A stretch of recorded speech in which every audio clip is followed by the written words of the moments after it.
Are we live? I think we are live. We are alive, definitely. Sup, Shredders? My name is Logan. Hang on, I gotta do the little song thing at the start. Where was it? Records. Spiderhands records? Man, we gotta get... There we go. That's the one we want. That's very loud again. Yay, professionalism. Sup, Shredders, my name is Logan, aka Spiderhands, and welcome to an SB live streams where today it's number 44 of the $5 song requests live streams. Now, for those of you that are uninitiated, when I manage to get back onto the internet, I go through Ko-fi and I offer these $5 song reviews to people who are interested in them. So if you want, you can go down into the description of this chat. You can get yourself a song reviewed for $5. It is an optional thing. It's totally up to you. Feeling better now? Feeling better now? Nah.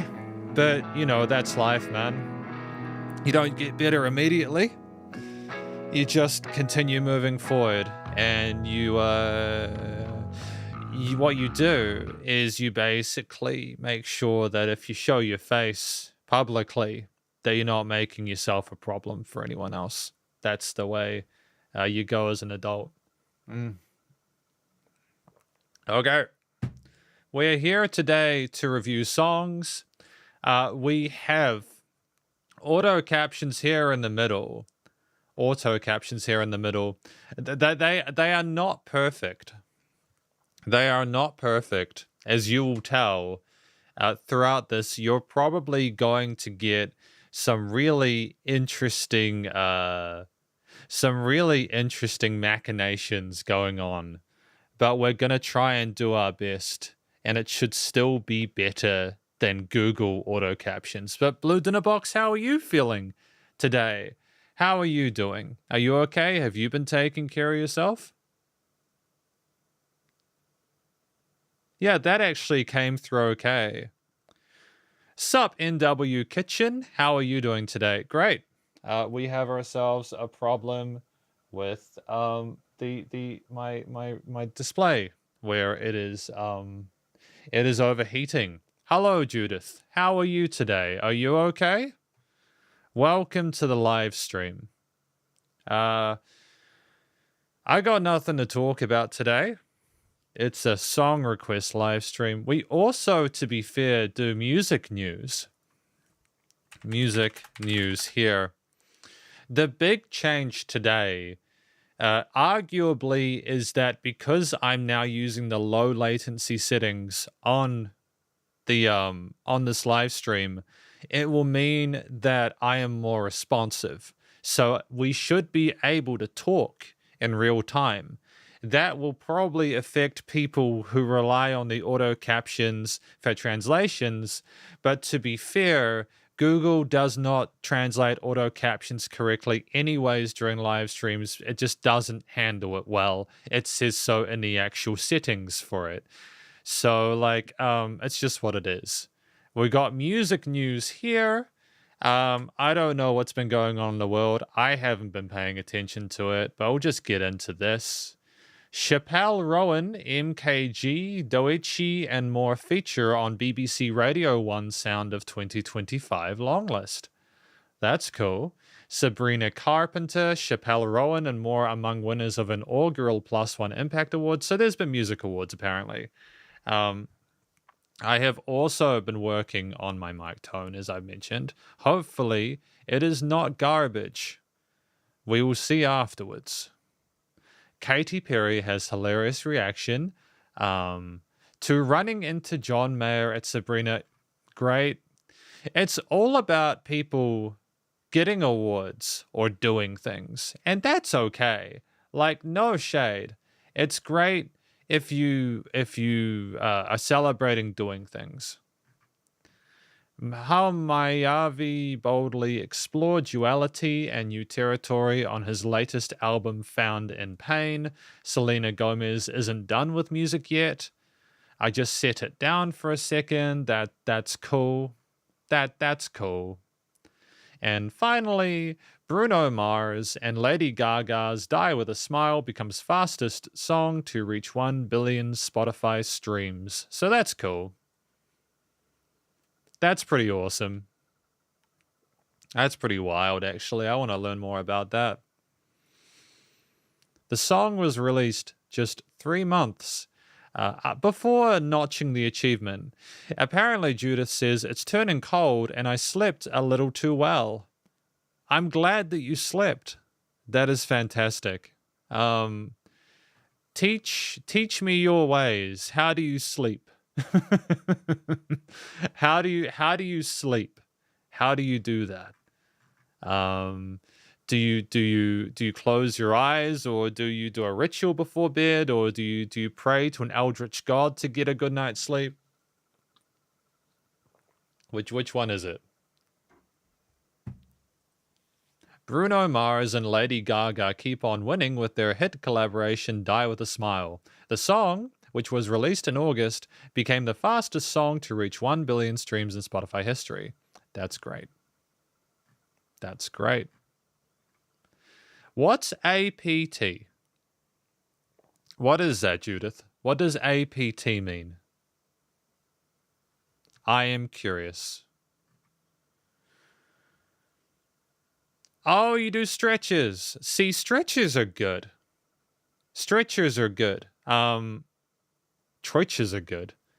Yeah, oh, APT is a song name. Cool, thank you. Is that the one by Bruno Mars and that Korean lady?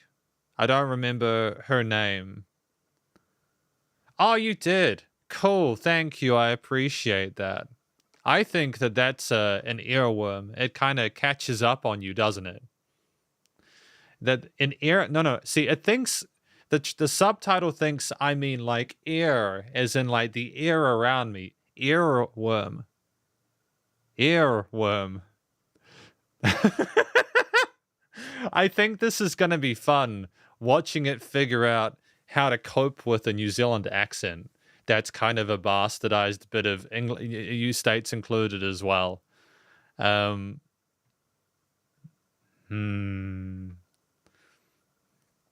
That is a great song. It kind of catches on you, doesn't it? That up the one. Tyler drops acoustic guitar-driven ballad Tears. Listen to the new single. Should we? Can you please, Blue Dinner Box? I'm curious to check it out. And we can review a David Guetta song. And David Guetta. Guetta. It doesn't know how to... David Guetta? Guetta? Guetta. Guetta. Ah, got it. David Guetta. David Guetta. Nah, it doesn't want me to say... I don't know how you say Guetta. I don't know how you say that one. Apparently, the AI doesn't know what Guetta means, even though it literally heard me say it. Too bad, to the point it makes me laugh every time. Well, Blue Dinner Box, I would be more than happy to review it for you. Feel free to submit if you like. Either way, it's all good. I've already forgotten that we were potentially maybe even not going to look through it.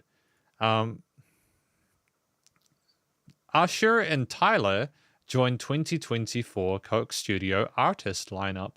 The pair join a slate that already includes Peggy Go, New Jeans, and Carol G, with exclusive music from each forthcoming.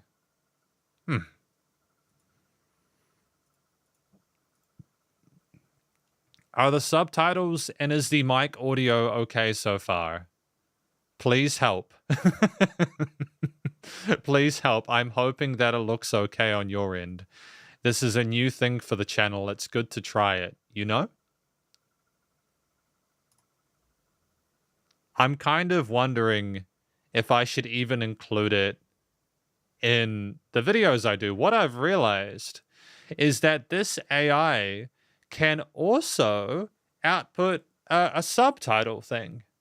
So you can actually not only have the AI figure out what you're saying in real time, but it can also create a subtitle prompt that is arguably going to be more accurate than the Google ones.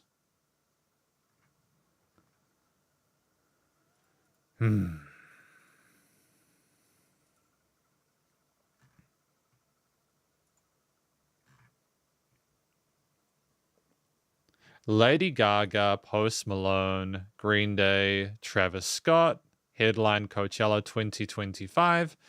That should be good. I think the Charlie XCX one would be pretty amazing, eh? I feel like watching Charlie XCX in concert would be an absolute fever dream.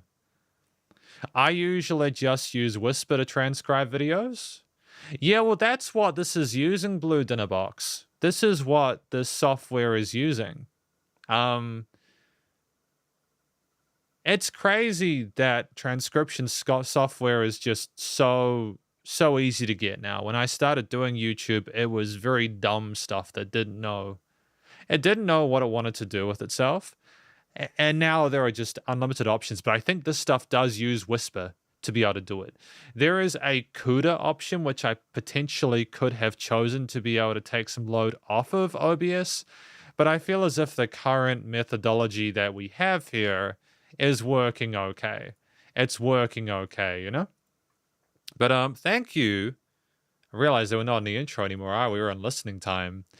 Thank you to Dinner Hay, or Blue Dinner Box, for the request. Dinner Hay has requested one. So let's get started, shall we? Dinner Hay.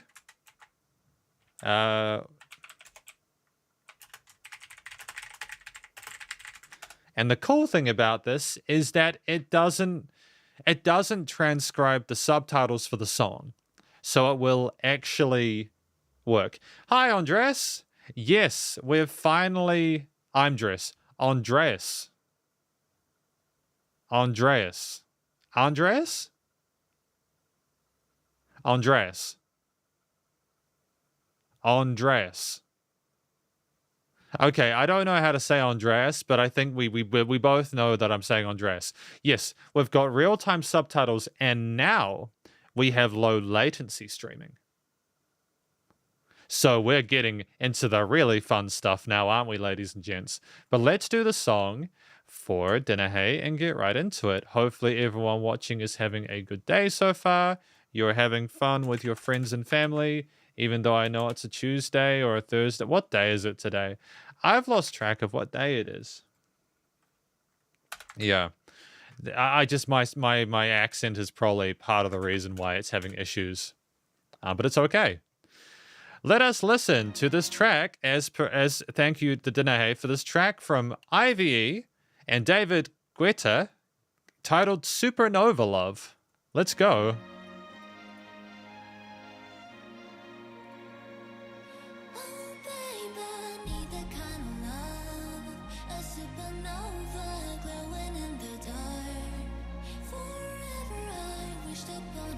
I think it's really pretty.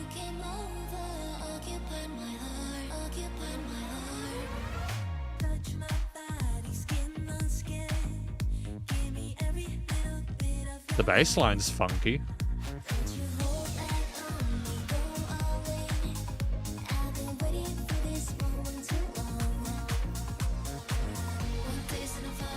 I like it, man, and I feel really dirty for saying that.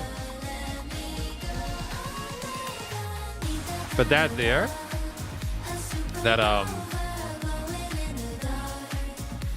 thing there where we had the really short drop, though, that kind of bugs me a little bit. It's like we're literally just rushing into the next part. We're not allowing it to simmer.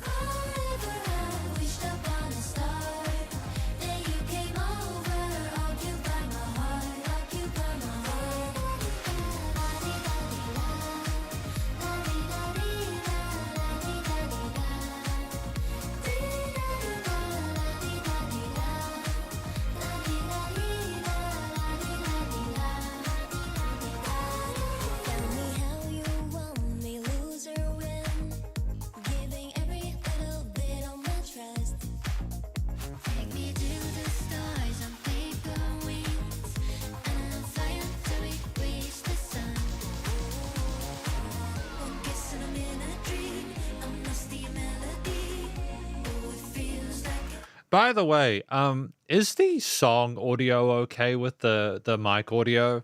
Again, I've spent a lot of time trying to get a mic tone that I'm happy with, but it doesn't really matter much if the song audio is. It doesn't matter much if the song audio is too low. You know what I mean? I've tested it. It'd just be good to confirm if it's okay on your end.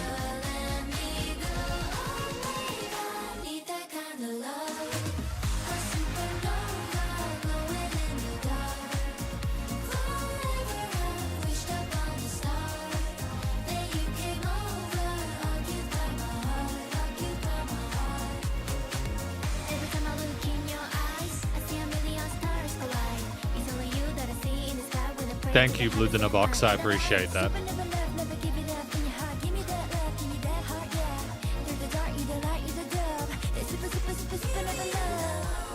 I like the flow there.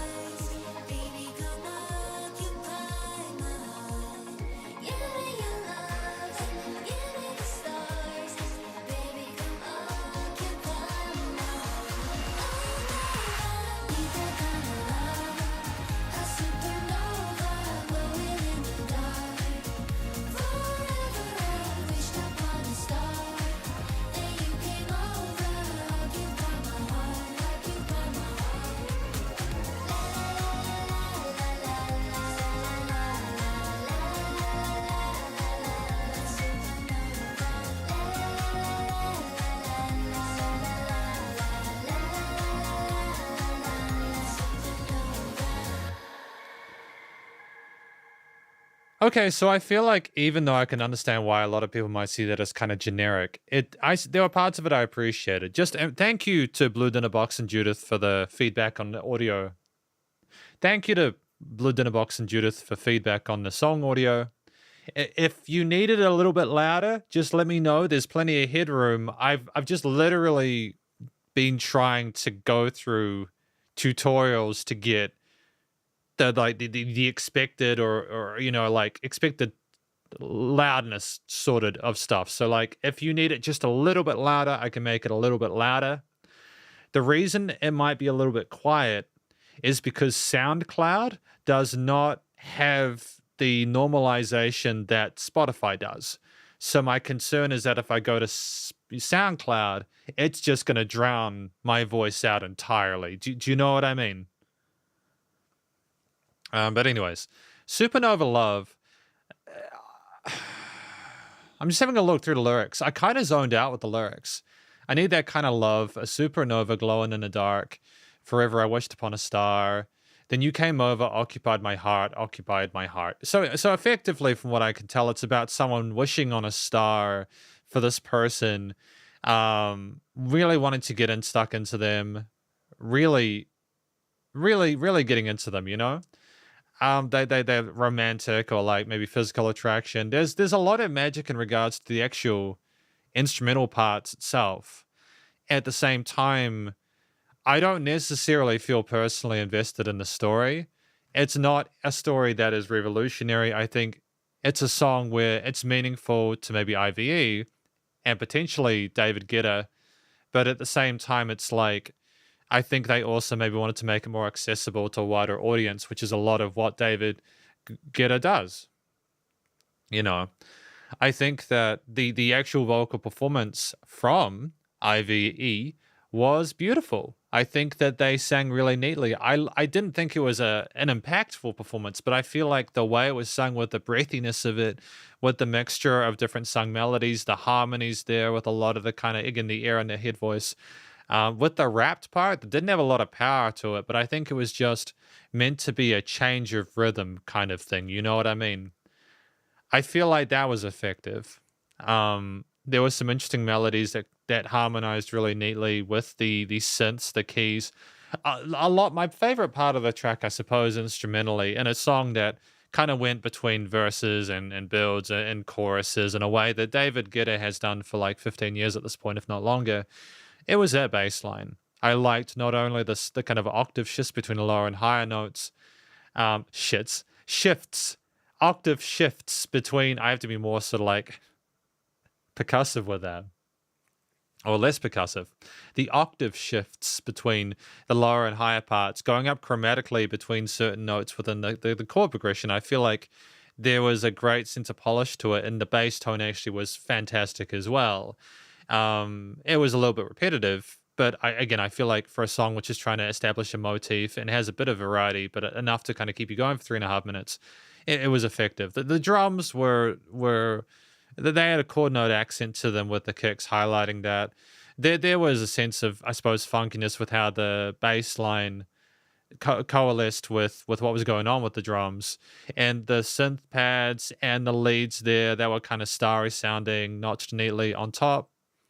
I think that while it wasn't a revolutionary track, it follows the fundamentals of music theory and composition, and it's a safe one. Um, eh, I feel like it's good just to have a different song, like an original song from David Guetta. I don't think Supernova Love is like that blues song that they did, where it was very derivative and wasn't really necessarily doing anything that could, like really make the most of what David Guetta has access to at this point. He's just comfortable. The theme overall, again, with the starriness of a lot of those synth pads and the sparkle to them, kind of reminds me of a night sky where you can look up and want to reach for those. There was a minorish tone to it, which wasn't meant to sort of say it was sad. It was more kind of like a nightlife, soothing, lo-fi sort of aesthetic, despite the fact the production was commercial grade and very kind of not lo-fi. The leveling, the way things were surrounding you in the stereo field, it was all very good. It was what you'd expect at this level. So I have no complaints about it. I think that I would not listen to this song outside of this review, but I think I prefer this to like the blues song and some of the other ones who were just taken earlier songs and we're just redoing them again. But I also understand why other people might not enjoy it. Yeah, but thank you to Dinnerhay for that, sending through this track from Ivy Eve and David Guetta, titled Supernova Love. It is not that bad if it's an original song. I think that's fair. I feel like it's very tricky to make people happy when you are at that level, in the sense that you are often running the gauntlet of having to... People will expect you to grow, I think. They'll either expect you to grow... thank you, Andres, by the way, for your request. We'll have a look at that next. Thanks for your request. I don't really know what David Guetta can do aside from continue to do what he's doing. What do you think? Where do you think David Guetta should go next? Do you think that they should continue to do new stuff with new tracks and all that? Or do you feel like it's worthwhile for them to just kind of stay in the box? Do you feel like where is the diminishing returns going to occur? But anyways, thank you again to Andreas for this. This is a track from an act named Attic Ocean off of the Retriever EP titled Lilies and Sea. And we'll just put the art up here so that we can see it. Let's go, Andreas.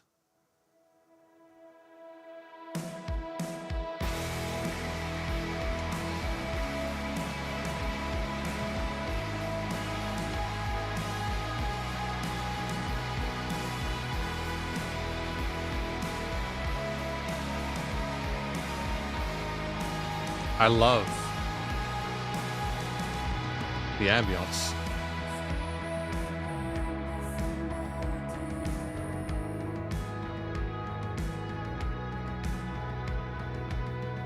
And the tom fills here.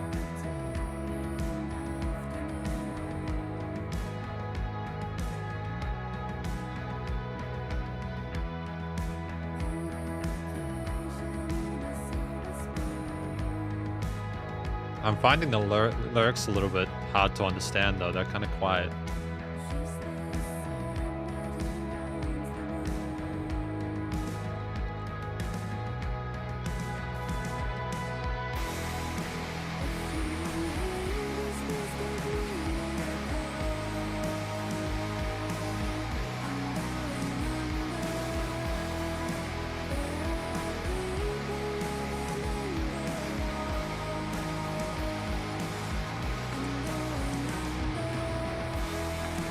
Like I'm hearing the I'm going under part.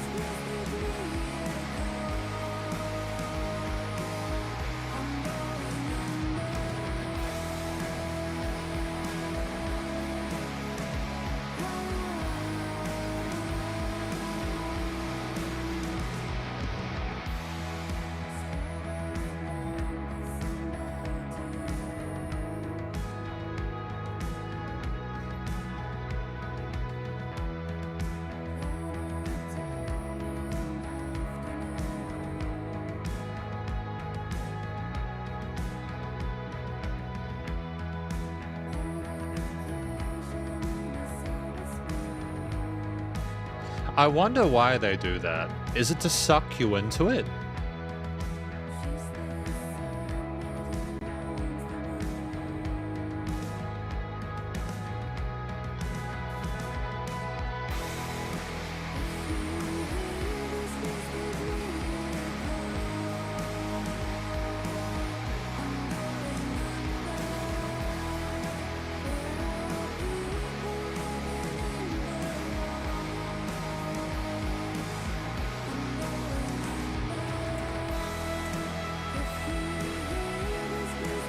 Thank you for that, Andres.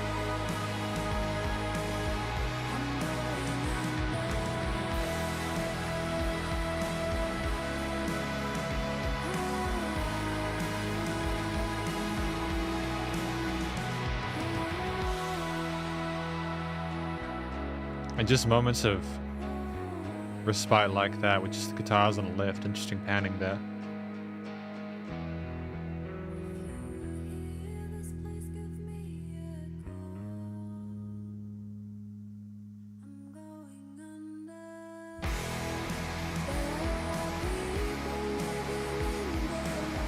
Satisfying drop.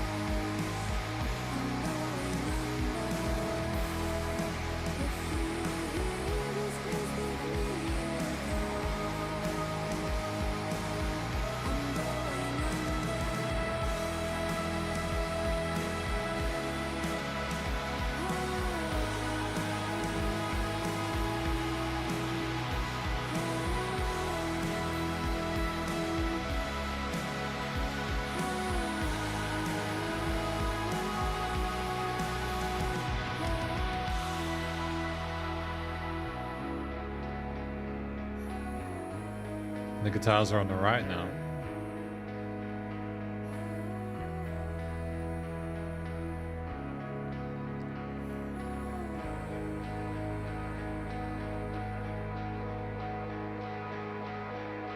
Interesting, the panning. There was some really interesting panning there for a moment. Does it continue? Oh, it doesn't. Okay, so that was Lilies and Sea from Attic Ocean. I'm going to just quickly check through the lyrics here that Andreas has sent through.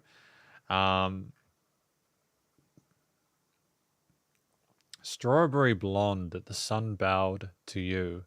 Planetarium afternoon. It's an interesting choice to make them quieter. By the way, Atlas Baudelaire, thank you for letting me know that. I will get to that song in a moment. It shouldn't be too far away, but we will see. We will see. Anyways, there's a few in the queue, but we'll see how we go. She's the sun, but he wants the moon.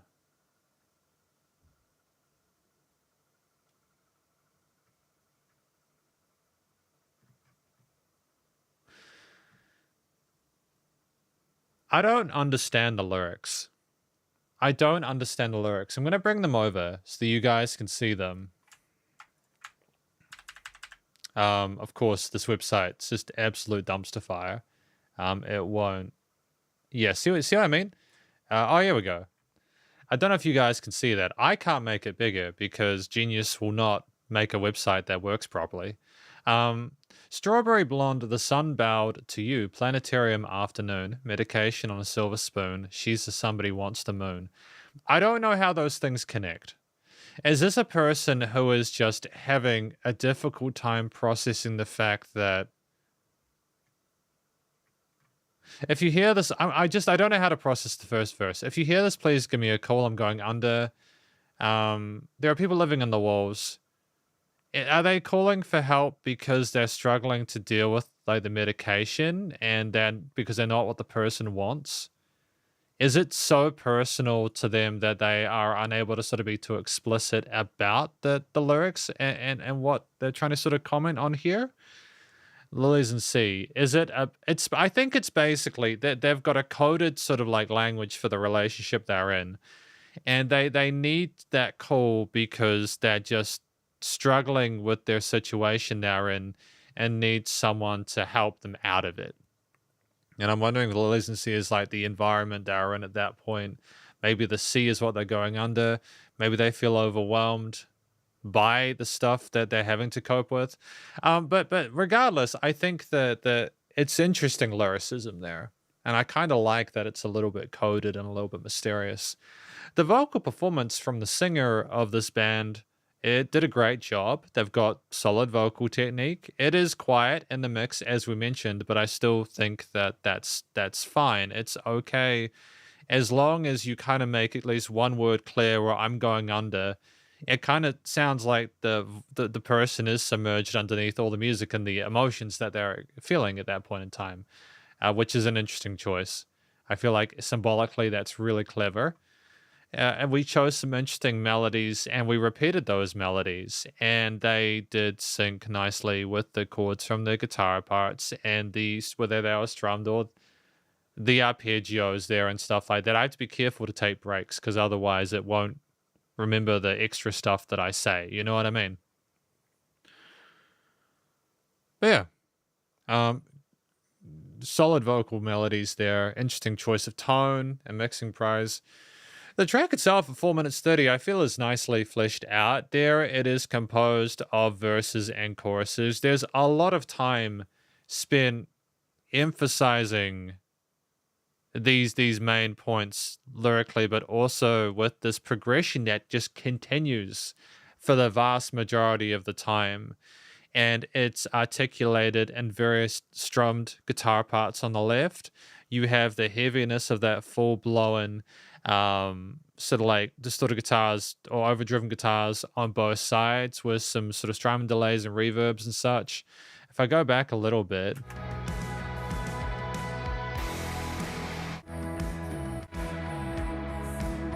exactly, you have this atmosphere. The music swirls and surrounds you in the headphones because of the way the guitar effects layers have been chained. And it's moving around the stereo field like those feelings are surrounding you.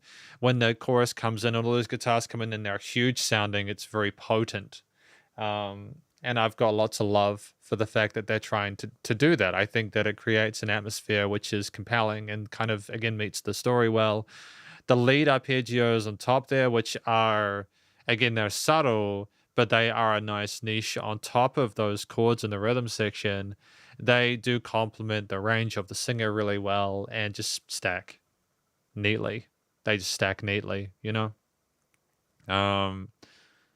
Neatly? There we go. The bass line underneath, it supported the root notes really well. No issues there at all. The drum parts underneath with some occasional eighths and sixteenths there to go into main sections. Almost had a grunge-ish vibe to them at the same time as being gentle enough to be able to, and like we had this dum da da dum da da dum. We had this kind of gentle, kind of like gallop to it, but like it's like dum da da dum da da dum da da dum, which was a nice way of moving the song forward and keeping things kind of rhythmically engaging amongst the kind of the ether of everything else. It was like a solid that you could cling onto. The theme overall with those things in mind, with a really tight instrumental performance, does, again, I think it's the loudness of it over the singer that makes you feel like they're submerged, but also it's just a very gentle, soothing, calming, almost melancholic feel to it. Judith mentions the music style is a bit ambient and a bit psychedelic. I'm feeling like being in the center of calm waters listening to it. That is also true. Maybe they're going under, but it's a good thing. They want to be called just so they know someone is waiting for them when they come back up. It's interesting. I go with melancholic, or at the very least bittersweet. There's a minorish tone to it, even if there are some brightness with some of the chords and shimmers and stuff like that. The studio recording, mixing, and mastering is tight. Again, the effects and delay change there. The deliberate choice to make the vocals quieter is kind of cool. I think that the way that things are leveled, aside from that, it is solid. Music surrounds you in the headphones, panning and back and forth, delay of stuff there. What else? And yeah, there is definitely a dynamic range. After that, like second chorus, things come down. You hear just the guitar on the left or the guitar on the right, etc. It sounds like a live performance to an extent. It's very dynamic, nice and loud without pumping, so the bus compression limiting is handled. And yeah, that's my review of this track from Attic Ocean titled Lilies in Sea. Thank you to Andreas for that. I appreciate that. It's a really cool tune. The vocals are a little bit tricky for me to figure out the story, but that's okay. I feel like if you have like more time, you can figure stuff out. Sometimes you kind of get caught off foot, you know. But either way, that was nice. So we have 3 in the queue. We have Judith next. Thanks for your request. And what does Judith have for us today?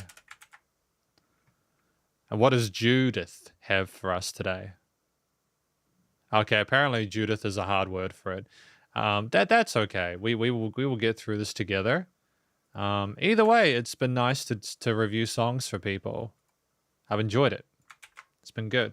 I may not look like I enjoy it. I'm a serious person, but it's nice to just sit down and just listen to tracks. Yeah, this is Judith's track from Smokin' with Superman titled Morning Sun.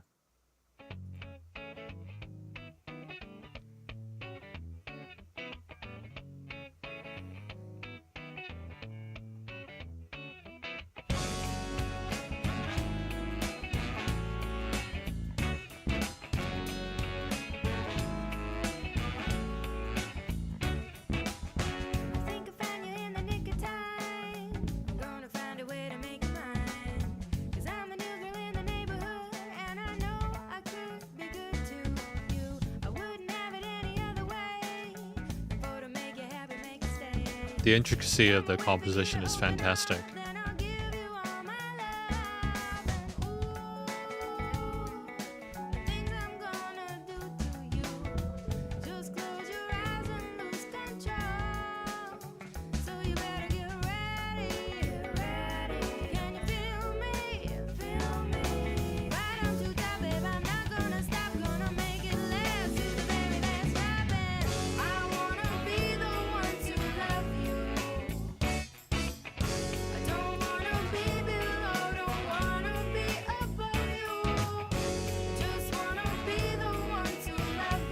Like, she's double-tracked those vocals and they sound fantastic.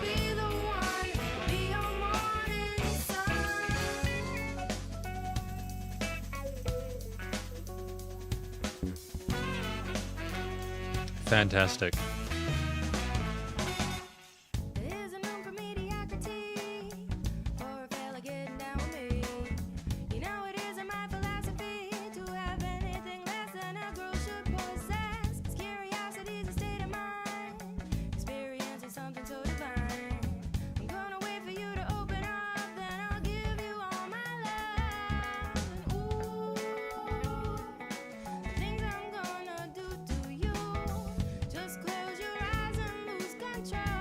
It was such a busy composition, but they managed to make everything fit in.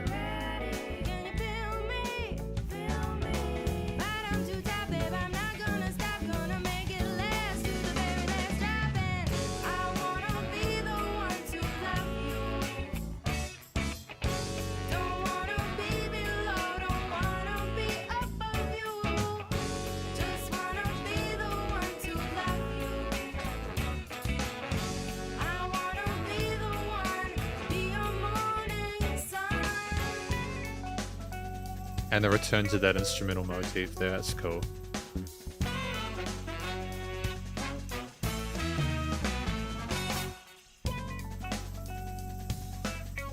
And those ghost notes on the snare there are wild, man.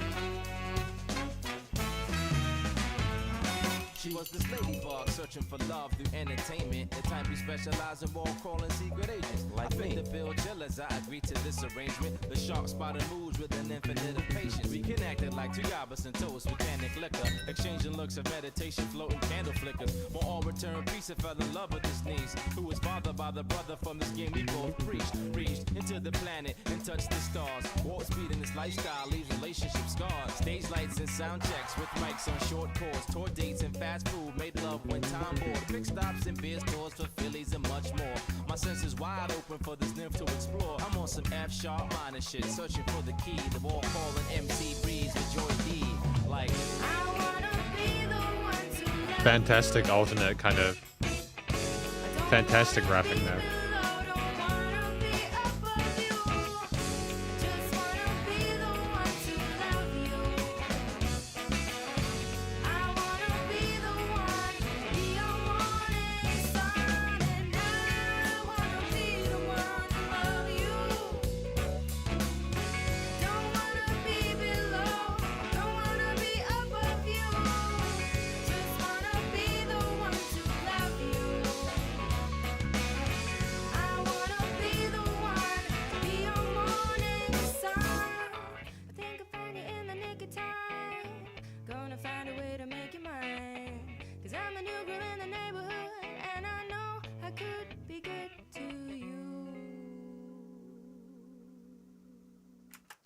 It's a fantastic track. That is Morning Sun from Smokin' with Superman. Now, what do we think this track is about?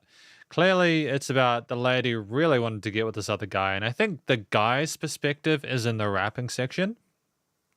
And they're talking about not only just the physical attraction of it, but also what need to open up. And I think the guy was talking about the kind of scars from previous relationships and wanted to sort of be more cautious about it.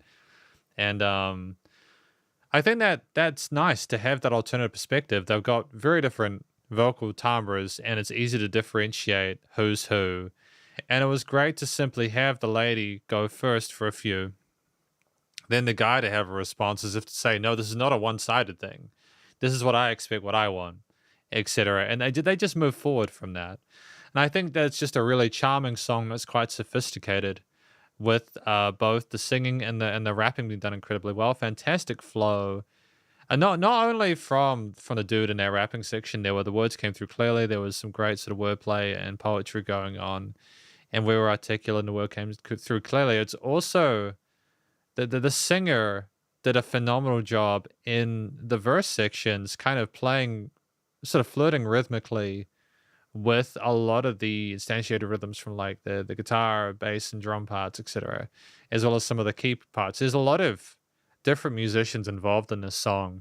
They all had sort of core functionality within it, but just again, just the singing alone and the rapping were stellar.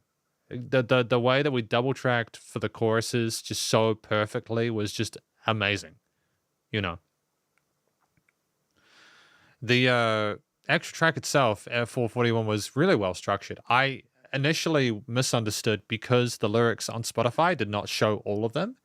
I thought this track, we were going so quickly through the lyrics that I thought that we were going to just have a 3-minute sort of instrumental solo, which is something I wouldn't have had an issue with because of how incredibly talented these musicians are. Just the way we segged effortlessly between verses and chorus and instrumental breaks afterwards, being able to provide a platform and space for the different vocal styles was mesmerizing. There was some interesting wah pedal oriented lead parts on the guitar there, which meshed nicely with some of the key parts we had on the other side. We did picked guitar parts with different melodies throughout a lot of the different parts, and we came up a bit more and were a bit more kind of bold in the choruses to go with the brass and how bright they were in that range. And we had some interesting unison sort of like melodies going on between those range of different instruments to kind of bring everything together after the chorus, which was really cool. Very phenomenal chemistry between the people inside the band. Really impressed with that. The the guitar. We just managed to find space for those different guitar parts, and the keys there twinkling in the right side there. Having held notes there to offer more of a legato feel to it, but still, notching ourselves neatly in the frequency spectrum without overloading it. The bass line underneath was typically trying to be really tight with the drums or with any of the other melodic sort of like theme stuff going on. And I think that was an intelligent decision because, again, it just made it feel even more sort of satisfying to listen to from like a groove perspective there. That shows a clear fundamental understanding of how to play the instrument from the bass guitarist and then the drummer. The drummer was absolutely insane. As Judith mentioned, those ghost notes that we had like in the second third of the song there, and like in that either I don't remember exactly specifically what part vocally it was, but they were just like blank audio. There were just some wonderful sort of like triplets there that are very difficult to do. And I'm a drummer. And I hear that, I think, man, that person's wild. And to get that on an acoustic kit is finesse. There is a sense of, like, when you put everything together, there's a sense of overall kind of like really, it's a sexiness to it. It's a sexiness to the way that it's put together. The way you've got these legato, da-da-da-boom, the way that there's kind of a breathy sort of, not a breathy performance, it's just the kind of a swagger to both singers. The extensions offer a little bit of kind of like sensuality to it. The jazziness is that sophistication within the extensions and its lines there, but we didn't overcomplicate the arrangement either. I think the fact that we had a really satisfying feedback, like the structural loop of the different components, made it predictable, but in a way where like you could kind of just like sit down and kind of resolve and enjoy it. It's really cool.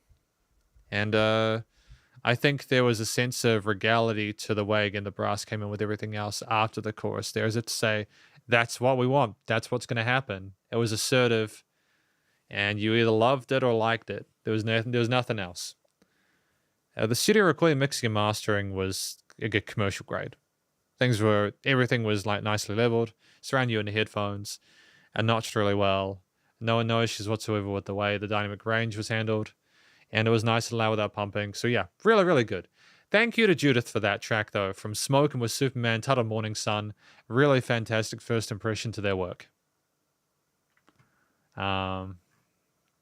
Smokin' with Superman. Smoking with Superman. Yeah, okay. Again, not perfect, but we're getting through it. I think you guys, even if you do not know even the subtitles are kind of weird.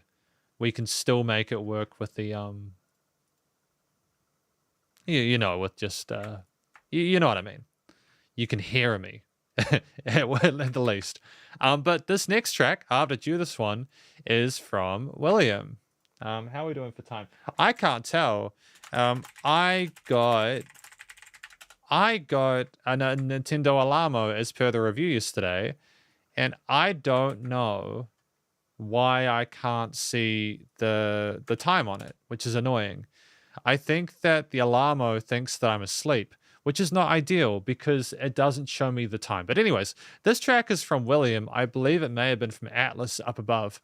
This is what I'm talking about with the loudness of SoundCloud, but we'll see how we go anyways. It's not a complaint. It's just SoundCloud is usually louder than Spotify. But this is Don't Want to Stop from Rich Prometh. Let's go.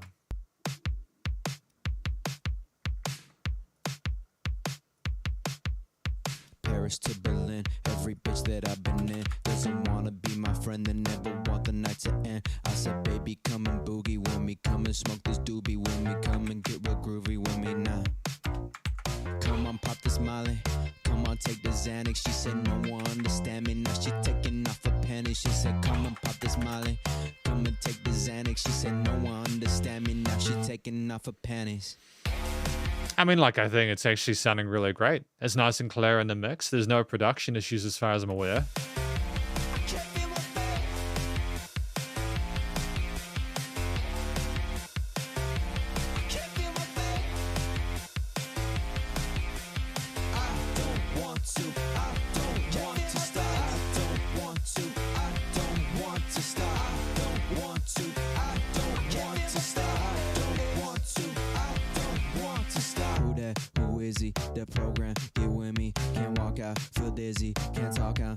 tipsy, I blow smoke like chimney. I'll go out like Whitney. Like, where are my kidneys? Where are my kidneys? Come on, pop this Molly. Come on, take the Xanax. She said no one understand me. Now she taking off her panties. She said, come and pop this Molly. Come and take the Xanax. She said no one understand me. Now she taking off her panties.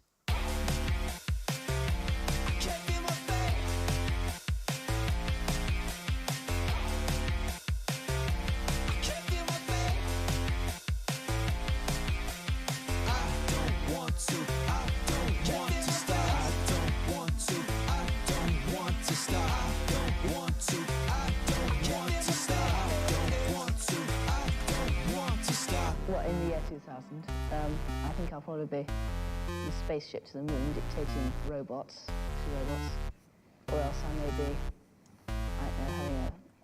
in charge of a robot court. I don't want to, I don't want to stop, I don't want to, I don't Great want panning. to stop, I don't want to, I don't want to stop, I don't want to, I don't want to stop. I can't feel my face.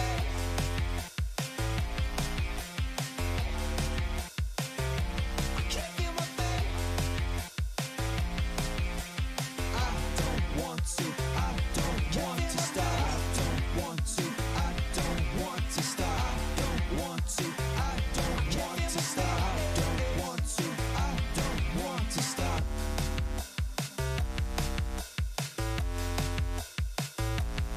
Interesting use of cowbell on sides. I like it with the chord note accents. Okay, that's cool. I like it. I think that if I'm not mistaken, My kidneys come. Who that? Who is? Stop. Don't stop. Who that? Who is he? The program. Get with me. Can't walk out. Foot down.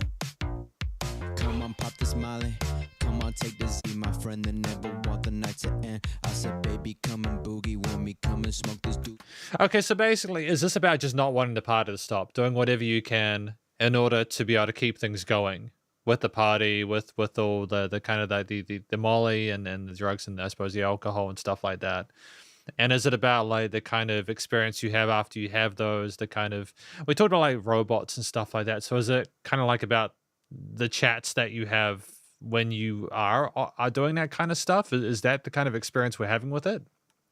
I think either way, don't want to stop. If that's the case, I get it. I think it's really cool. Like in the sense that I like the fact that we're just making a song about something that's easy to understand. And I think a lot of people are going to be able to relate to that kind of party vibe, even if it's not necessarily the drugs. Not that I'm a prude. It's just, you know, people are different. Even if it's not about the drugs, it's a party song vibe, like the bounciness of it. Dum, dum, bum, bum, bum. I think effectively the story makes sense. The vocal performance going between the spoken verse parts, the kind of rapped spoken verse parts, going into the chorus section where we kind of have vocals that are on a higher register and a bit more subtle to allow room for the guitars. I think that's good to have the differentiation there. And I don't feel like we needed to overcomplicate that in order to make it effective. And then we have the sample later on there of the woman talking about like the robots and stuff like that. And I might need like a second go to sort of hear that out. But either way, I think that's totally fine. So, you know, when it comes down to it, you have a piece here where the story makes sense. I think that it's well told. It's easy to hear the guy in the mix. There's presence. The song at 2 minutes 54 is basically focused around a couple of verses, the chorus, and then the sample bit, the interlude part, going into the final chorus. And I think that's all you really need with something like this in order for to have a single. I think that the kind of fuzzy kind of synth part, bum bum bum bum bum bum bum bum, like that bass line is catchy, and I think that it bounced away. It's pleasant to follow along to. The eighth note groove there with some of the drum parts combined with the quarter note, you know, I think that's cool. That's great. It works really well. It's just a nice sort of like textural kind of shift there from some of the drum parts we might have had in those chorus elements there. The guitar parts there where he's going to an upper register and we're kind of strumming those octave chords or some arpeggiated parts there, which needs nicely on top of the synth, and the drums are effective too. And just gonna quickly check. Yeah, 2000. And we had like a variation of that bass line with a different synth and a bit of reverb there just to switch things up, which was a cool thing. It was smart to have that adjustment there. So yeah, I think it's not a really complicated arrangement, but it has the bass functionality down. Is easy to follow along to and sounds cool. I think the fundamentals of music theory and composition have been adhered to. I don't think there's any issues with it. I think it's great. The theme overall, I think it's meant to sound like a party track, just to kind of get you bouncing around and dancing to it and just not to think too much about it. I think that's the key here. It's not trying to be intellectual. It's simply just trying to get you to get involved with it and just have fun with it. I like that. It doesn't take itself too seriously. Simple sort of like minor oriented melody there, trying to sound cool. The rest of the instruments have a great chemistry and cohesion with the main parts. Studio record, mixing, mastering, easy to hear the different vocal parts. Guitar, bass, drums, sims, etc. are solid. No complaints there whatsoever. There are even some interesting panning decisions with the layering and later part there. And I like the way the sample is integrated into the main piece to kind of, so it's not an alien kind of thing. But very good. Thank you to William and Rich Prometh and Atlas for sending this track through from Rich Prometh titled Don't Want to Stop. I see a lot of positives here. Yeah, best of luck with music in future. That's good. Really good. I'm going to take that off the list as that has been done now. Yeah. So just while I'm doing this, Blue Dinner Box says, Alarmo looks good, but I don't have bedside drawers right now, and it's kind of pricey. Yeah, absolutely. I mean, yeah, it's stupid expensive for an alarm clock, especially as most people have alarm clocks in the form of their phone. You don't need to have an alarm clock nowadays. I think Nintendo is kind of hoping that people will they're hoping that people will just kind of buy into it on a basis of, oh, it's a cute, cool thing and we'll make a couple of mil out of it and then we'll make the next quirky thing, you know. But I have enjoyed my time with it. I think it's really well done. And it's really efficient for me personally because it's in a position where I can look over here, see the time without needing to kind of go and sort of screw around with this. It's a bit more subtle, you know? I'm closing the queue now. Got 2 more to do from Danae and Romano. Cheers for this so far. So I'm going to close the queue now. I wasn't actually expecting to have many requests today because I have been absent. Thank you for your requests so far. It's been nice. But I'm going to do Dinner Haze one next, and then I'm probably going to be doing Chromin. Well, I will be doing Chrominos, and then we will probably be finishing for today. I think it's been a good test for what we've been doing in regards to, you know, like the auto captions and stuff like that. Again, they're not perfect, but it's a good start. But yeah, let's do it. We've got this track that Dinahe has put through. Thank you to Dinahe, of Forbidden Colors from Ryuichi Sakamoto and David Sylvian. Let's go get the art up there. Let's do it. Very exciting.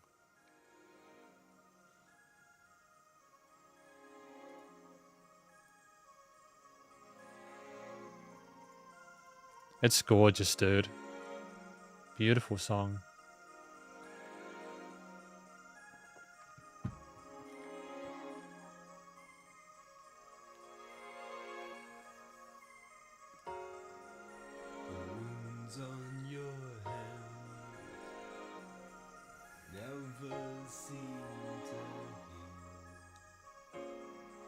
Interesting voice.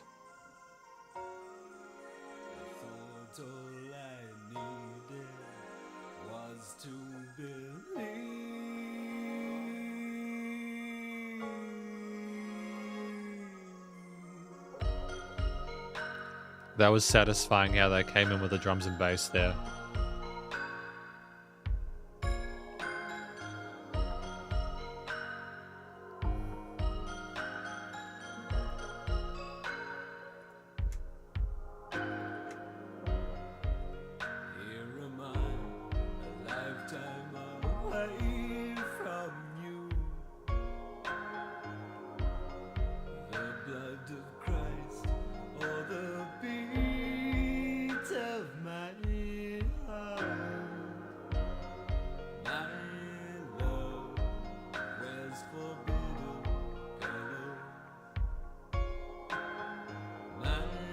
I do recognize the piano part for this track. I think I've heard it without it.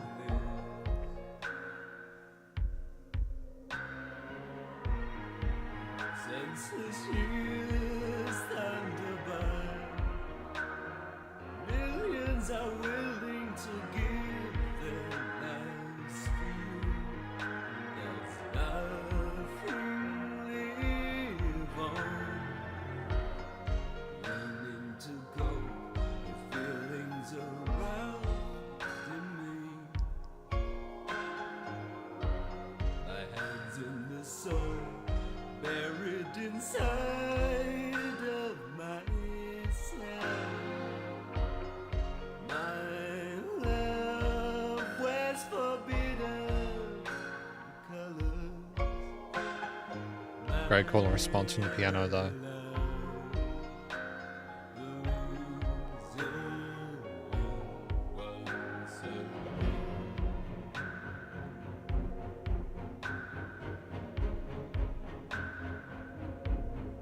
And just the gentle pulse of those strings is really soothing, isn't it?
My life believes in you once again. How it resolved that, and then it's gone really intense now.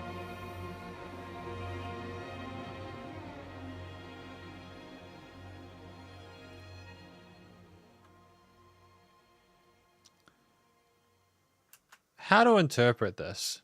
How to interpret this track? Forbidden Colors from Ryuichi Sakamoto and David Sylvian.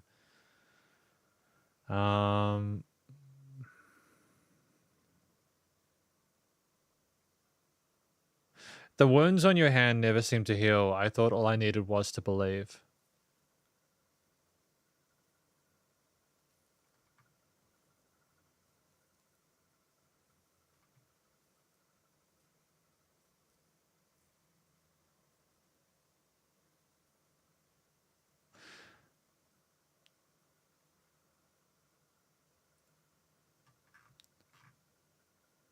Is this about like faith in God or something like that? Like, is it literally about like questioning your own religion?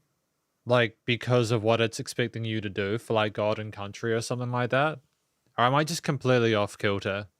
Have I completely confused things utterly?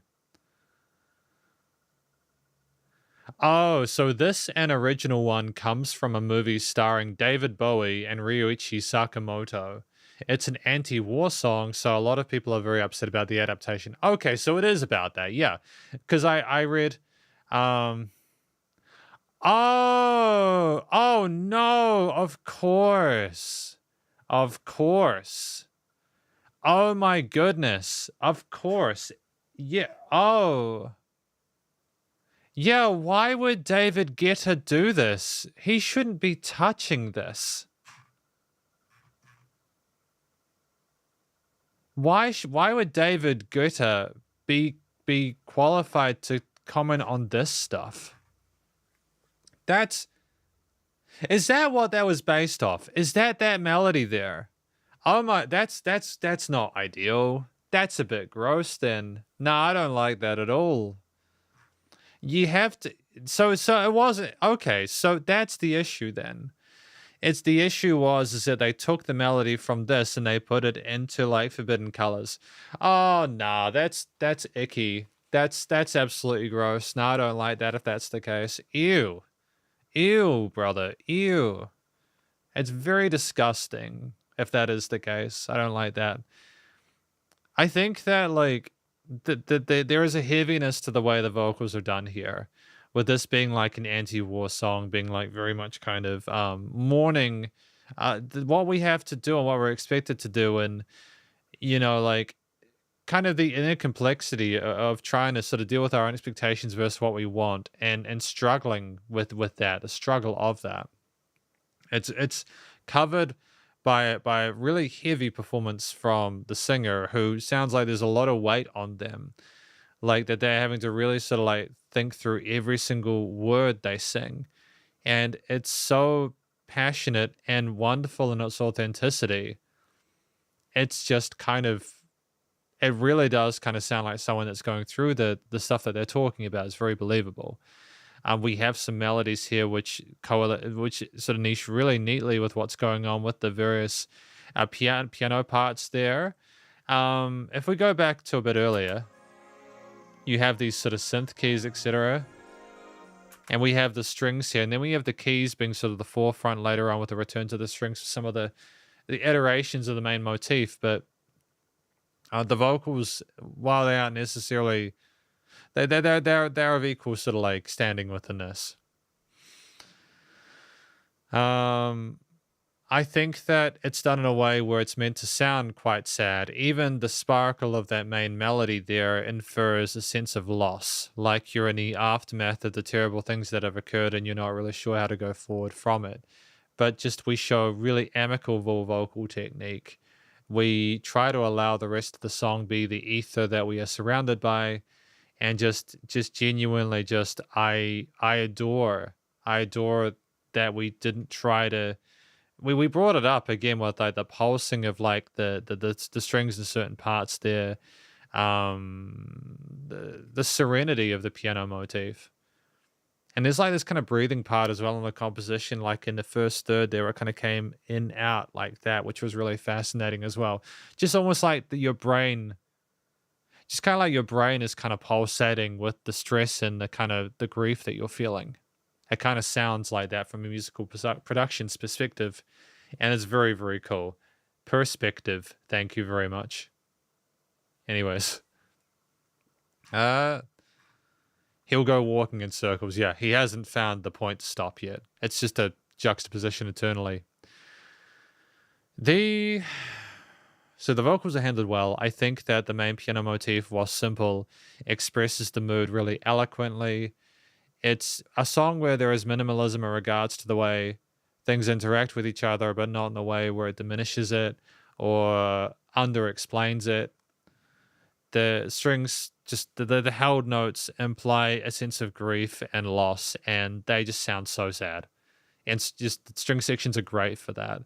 It's just the way they kind of nudge you along there. It's the social expectation of strings in modern media as well, the way they're always presented that kind of boxes them in like that in a way that works for this. But it's also the mysticism of some of those synth pads that we have in certain elements as well, especially in the intro sections, how they slowly rise as if the sun is coming up and we're finally seeing the truth, where it just feels incredibly heavy overall. Nothing but love for that, though. Nothing but love for the way it was written and composed. I think the track sounds like it's someone trying to find a way forward through the predicament they're in, trying to balance their love and their belief, and trying to find equilibrium and maybe even closure.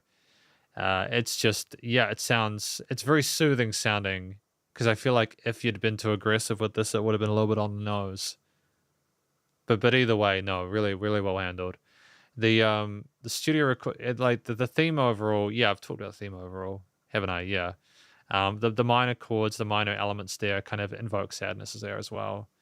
The dynamic range of this is phenomenal.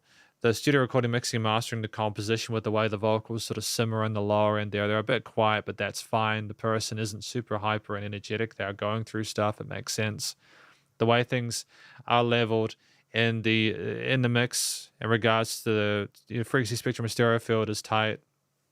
There's dynamic range, nice and loud, without pumping, but not clearly. It's not a EDM track. It's just you've got phenomenal amount of range with that bell curve there, and it's just wonderful. It's a really special song. It's meant to be more of an atmosphere, and I appreciate that. Blue Dinner Box says Hikaru Utada also made a version of it, although Ryuichi Sakamoto did produce the song with her. I think that was the right choice there. Thank you to Dinahe for requesting this track from Ryuichi Sakamoto and David Sylvian. I think a track like this should not be touched by David Guetta. It's just I don't mean to gatekeep. I just don't think that the way that David Guetta approaches things is mature or sophisticated enough to be able to handle something like this in a way which improves the experience for everyone else. The final review for today, though, is from Cromino. So hello, Cromino. How are you doing today? Welcome to the live stream if you're still here. If you are not, Cromino, thank you either way. We've got one more. Here we are. This is from Ladies and Pac-Man. So that's fun. Can you check this out? I like Pac-Man. Apparently this is a...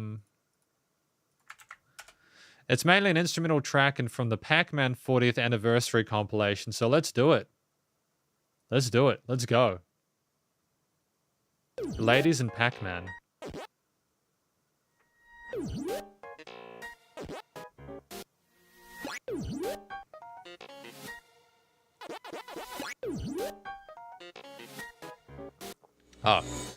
From Takeshi Nakatsuka as well as Sasakure UK.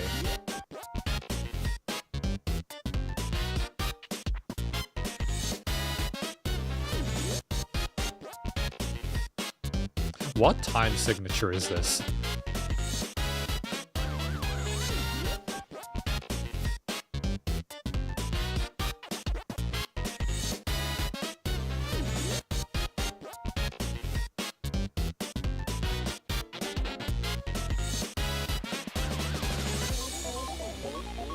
Ah, there we go. The recognizable.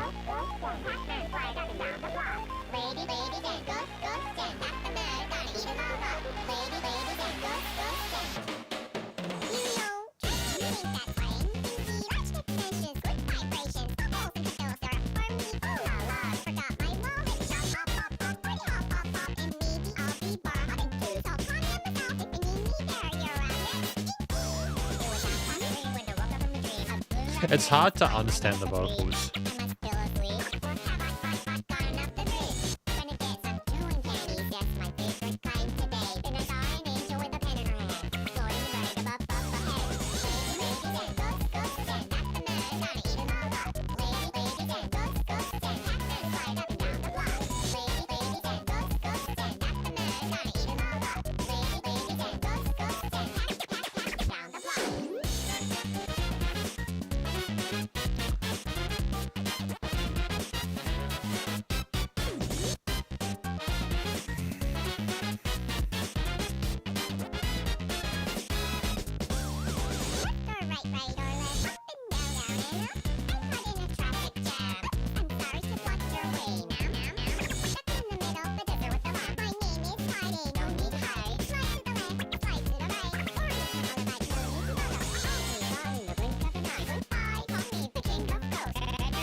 I just think it's fantastic. It's good. By the way, JAB, I'm gonna have to refund the donation that just went through, because the commissions are closed. So in the description for this, in the description for this video or this live stream, there is a link that goes to the commissions. Now, if the commissions aren't available, it means that I can't review the track. So what I'm going to do after I finish this review, is I'm going to refund the donation you put through, because I need it. It's okay, like, because I need to. I can only do the review if it's via the commission. I'm happy to do it at the next one. I just don't know when it is. I think I will just refund it anyways, because of the fact that for me it's just cleaner. So I will refund that after this live stream. It's just so that people understand that it needs to be done through the commission tab. Because I don't feel comfortable taking money from people during these live streams, especially if they expect to get a track done that time. Yeah. But just to be clear, thank you for that donation. It's just that I can't do it now. If you go to that link in the description next time, for example, and you see it's open, good to go.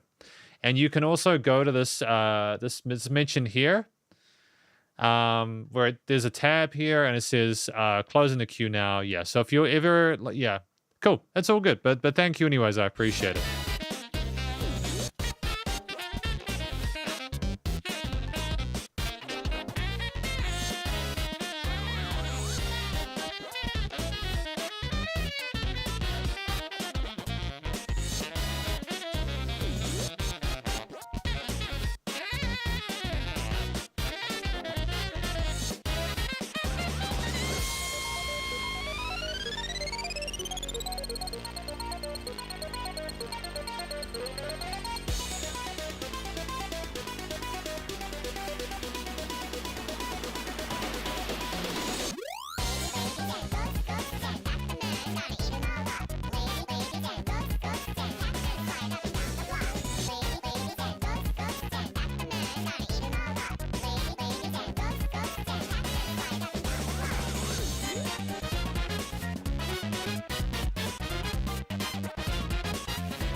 Awesome.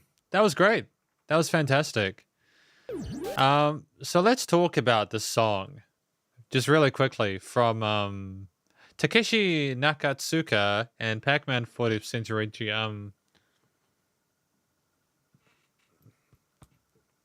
and Sasakure UK. This one titled Ladies in Pac-Man. I think this is meant to be sort of celebrating the ghosts in the game itself and what it's all about. And it's meant to sort of be like a funky interpretation of it.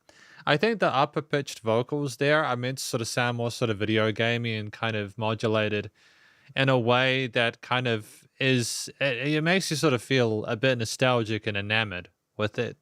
It's trying to, how do I describe it? It's just trying to sort of set a more synthetic tone to match a lot of the other synth elements within it, as well as some of the brass there. There are so many instruments within it, though. I feel like we had, again, like the sort of spoken kind of sung parts there, and the vocal parts were just, there was sort of like a 90s rap kind of sort of sound to it that makes sense because a lot of the Pac-Man games were around at that point, I think. If not the 80s, it was the 90s. But if we go back just a few of the different parts here, because there's like turntablism at some points where like we kind of wicka with the vocal parts, they kind of chop them up, which is really cool. The drums with kind of the offbeat kicks there, you're working with some 16th grooves there, and that's just it's just implicit sort of like twistiness, and it has a real kind of saucy, spicy flavor to it, which I appreciate. We still have the chord note accents with the cymbals, but we are messing around with expectations in regards to those snare and kick patterns there. The brass peppy and staccato there, it's just bright and energetic and wants to have fun.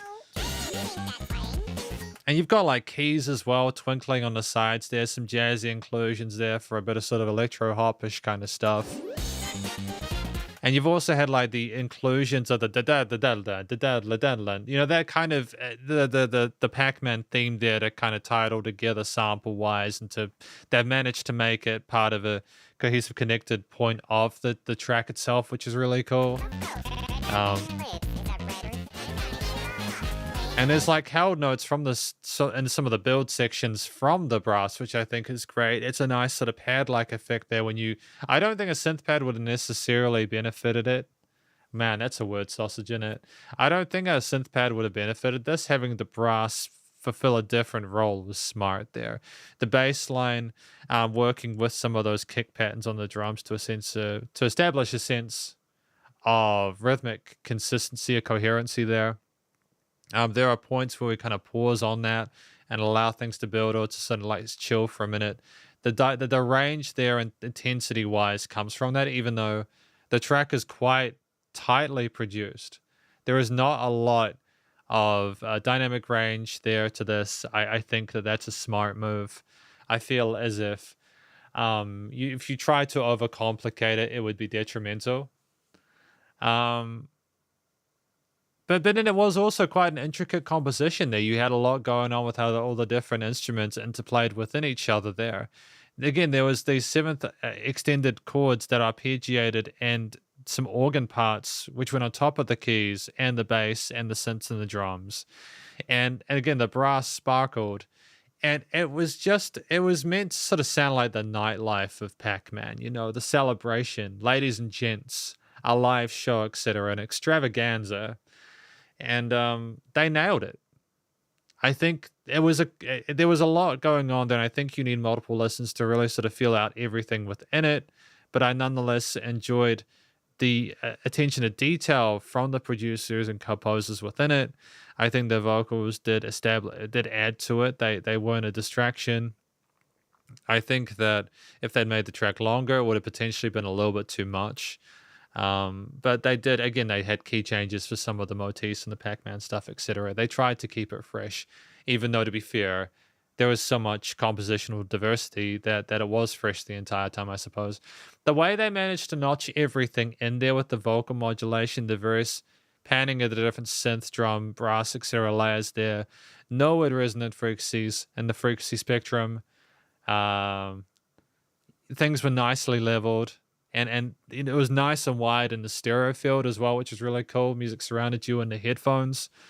And yeah, it's just nice and loud without pumping. So the bus compression limiting was handled. I mean, effectively, this is my review of this track from Takeshi Nakatsuka and Sasakure UK, as well as Pac-Man 40th Anniversary. This is Ladies in Pac-Man.